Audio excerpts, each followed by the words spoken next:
నమస్కారం అండి. ఈరోజు మీరు వినబోవు కథ పురిగళ్ళ శ్రీనివాసరావు గారు రచించినటువంటి ఆనందమే అందం.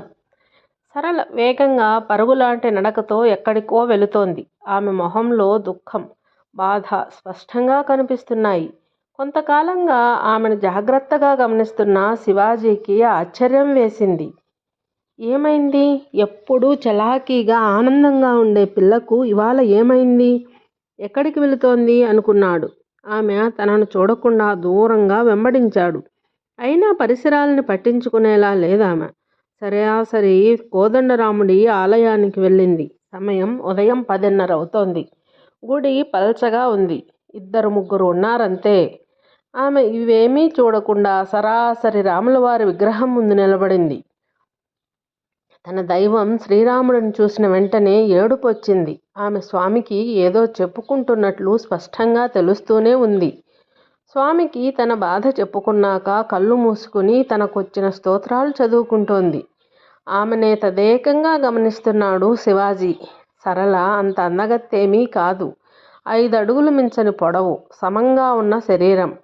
చామన ఛాయ రంగుతో చాలా మామూలు చీర కట్టుకొని జడ వదులుగా వేసుకొని నిలబడ్డ సరళను చూసిన శివాజీ, పెద్ద అందగత్తె కాకపోయినా సాంప్రదాయంగా కలగానే ఉంది అనుకున్నాడు. 1-2 సార్లు మాత్రం స్వామిని చూసి ఆమెనే గమనిస్తూ కాస్త దూరంగా నిలబడ్డాడు. కాసేపటికి తీర్థం శటకోపం తీసుకొని మండపంలో కూర్చుంది సరళ. ఒంట్లో సత్తువ లేనట్లుగా స్తంభానికి ఆనుకుని కూర్చుంది. అప్పుడు పలకరించాడు శివాజీ. ఏం సరళ, మీ దేవుడితో ఏదో మాట్లాడుతున్నావు అంటూ వాతావరణంలోని గంభీరతను తగ్గించడానికి ప్రయత్నించాడు.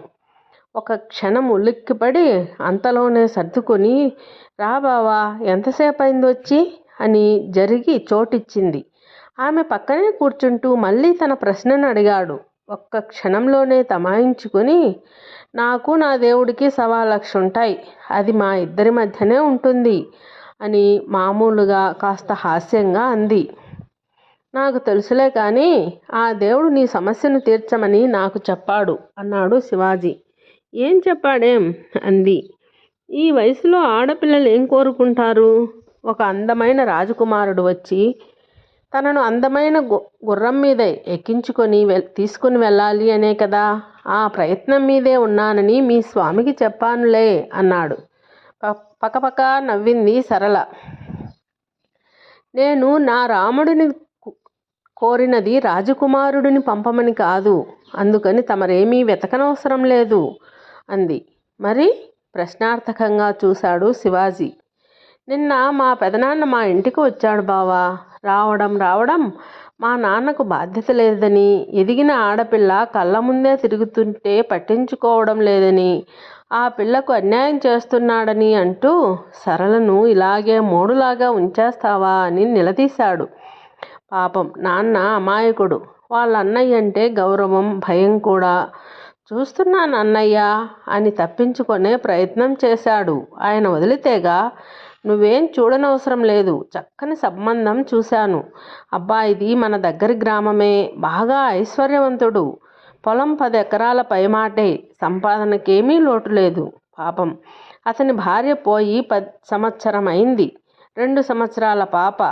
మంచి సాంప్రదాయము, ఓర్పు ఉన్న పిల్ల కోసం చూస్తున్నాడు. రూపం, కట్న కానుకలు ఏమీ పట్టించుకోడు. నాకు వెంటనే మన సరళ జ్ఞాపకం వచ్చింది. మాఘమాసం వచ్చిన వెంటనే మనం వెళ్ళి మాట్లాడదాం. నా మాట అంటే అతనికి ఎంతో గురి. తప్పకుండా ఒప్పుకుంటాడు. ఇంకా 35 సంవత్సరాలు కూడా నిండలేదు.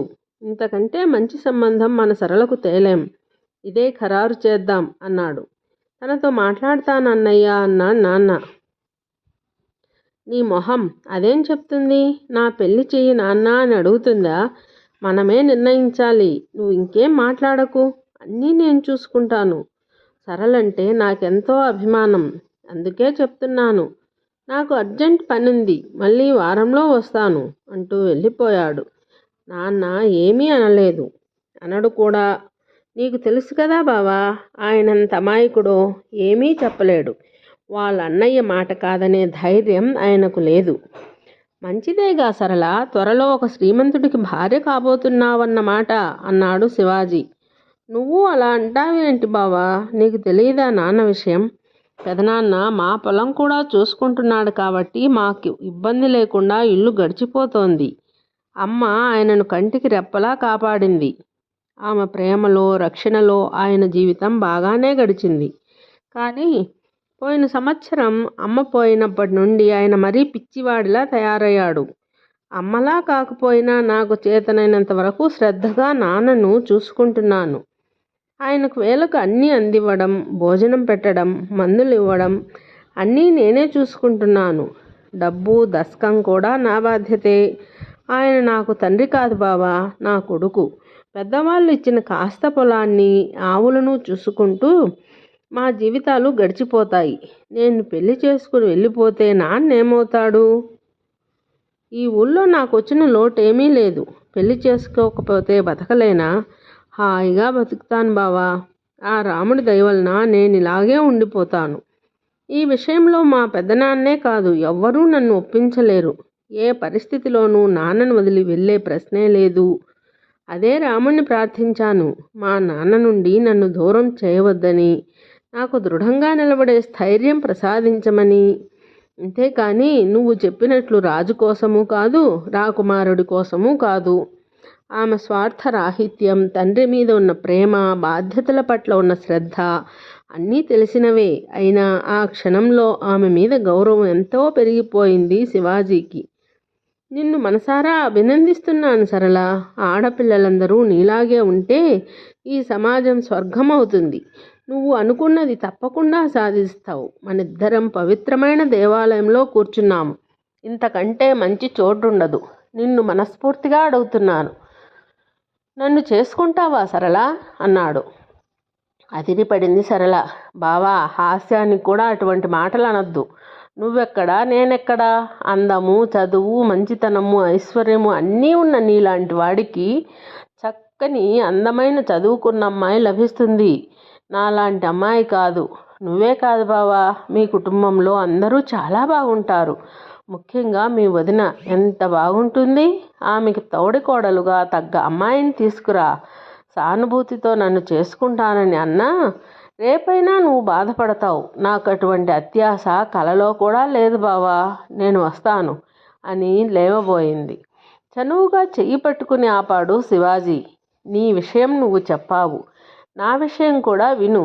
నీకు తెలుసు మా అమ్మా నాన్న ఎంత మంచివాళ్ళో. ఊళ్ళో అందరికీ వాళ్ళంటే గౌరవమే. నన్ను మా అన్నయ్యను ఎంతో ప్రేమగా పెంచారు.